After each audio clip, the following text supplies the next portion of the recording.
Europe 1, il est 7h39. Votre invité Mathieu Béliard est membre du collectif 5 novembre à Kauter Ben Mohamed. Bonjour Kauter Ben Mohamed. Oui, bonjour. Vous m'entendez bien ? Merci beaucoup. Oui, non mais très bien. Vous êtes, je rappelle, en direct de Marseille ce matin. C'est bien évident, vous n'êtes pas dans le studio d'Europe 1. Et je remercie au passage à Stéphane Frangy pour les moyens techniques. On s'est parlé il y a un an, je m'en souviens très bien.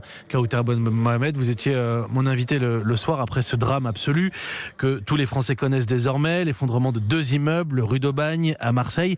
Vous ne viviez pas rue d'Aubagne. Si vous parlez ce matin, si vous parlez depuis un an, si vous vous êtes engagé en fondant cette association Marseille en colère, Kauter Ben Mohamed, c'est pour votre grand-tante de 88 ans qui a été délogée il y a un an.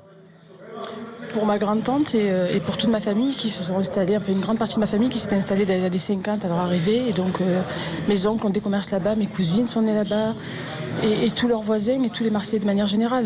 Qu'on y habite ou pas, Noailles c'est le ventre de Marseille et il n'y a pas un Marseillais du nord au sud qui n'y passe pas au moins une fois par semaine, ne serait-ce que pour faire ses courses et acheter ses épices. Marseille a été éventrée, très juste image finalement après l'effondrement de ces 2 immeubles, après finalement les évacuations de la rue d'Aubagne. Et on va surtout je crois aujourd'hui rendre hommage à Ouloum, Fabien, Chérif, Taher, Simona, Marie-Emmanuelle, Julien et Nias, les 8 victimes pour lesquelles 8 minutes de silence seront respectées. Tout à fait, il ne faut pas les oublier. Un an est passé, mais nous on a l'impression que c'était hier. C'est passé à une vitesse vertigineuse. La douleur est encore prégnante, est encore quotidienne. Les cauchemars.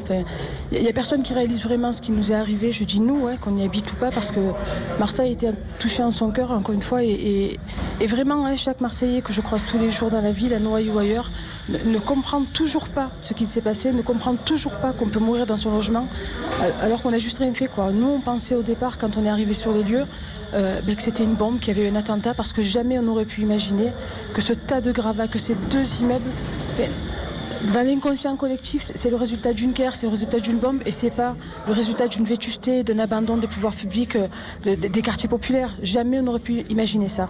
Alors Monsieur Gaudin, le maire de Marseille, parle d'une ville de Marseille, de la municipalité qui s'est substituée aux propriétaires. Les efforts, on l'a entendu dans le journal de 7h30, les efforts portent leurs fruits, la crise elle-même est résorbée. Je ne suis pas du tout d'accord avec M. Gaudin, puisque nous tenons des réunions hebdomadaires avec ses services. Et je salue au passage le courage de Mme Fructus qui affronte ça toute seule, qui a été lâchée par sa majorité. Et je suis obligée de saluer son courage. Mme Fructus.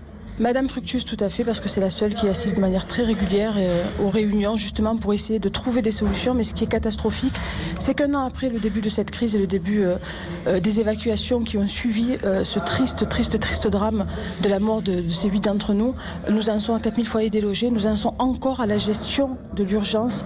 Ces personnes, certes, je disais hier que M. Gaudin se félicitait qu'elles aient été relogées, mais il faut préciser qu'elles ont été relogées en logement temporaire, dans un bail précaire via Solia qui a été mandaté par les pouvoirs publics, mais que ces personnes n'ont toujours aucune visibilité sur qu'est-ce que va être leur avenir. Est-ce qu'elles vont réintégrer leur domicile ? Si oui, dans quelles conditions ? Si elles ne réintègrent pas leur domicile, où est-ce qu'elles vont habiter ? Sûrement dans un quartier qu'elles n'auront pas choisi. Pour être précis, Arlette Fructus, je le dis pour les non-marseillais, qui est adjointe en charge du logement du côté, dans la majorité à Marseille.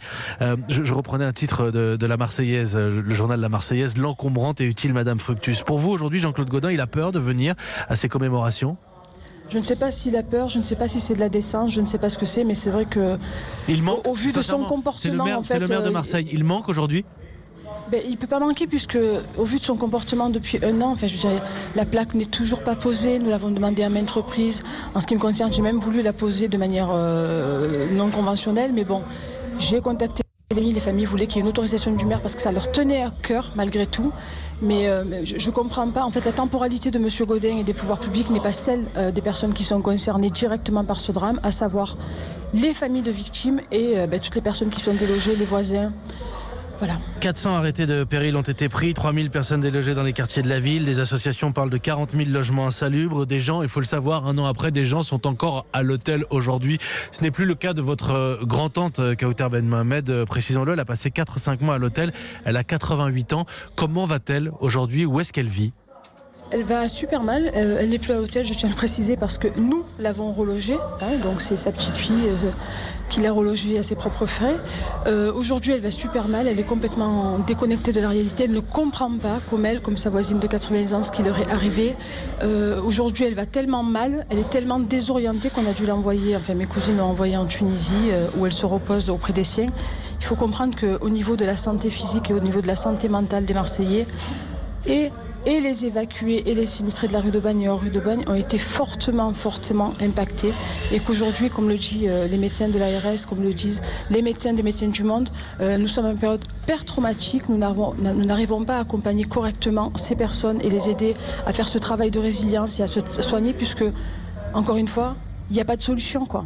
Certes, il y a des moyens qui ont été débloqués, on parle de 600 millions d'euros, mais il faut savoir que 600 millions d'euros dans la crise marseillaise aujourd'hui, c'est l'équivalent de 6 centimes. Et que tant qu'il n'y aura pas des milliards d'euros sur la table, qui vont être injectés par les pouvoirs publics qui sont responsables, à savoir bien sûr la mairie, bien sûr la métropole, mais aussi l'État, on ne pourra que faire de l'urgence le temps que cette crise durera, parce que malheureusement, je pense qu'on est parti pour 30 ans.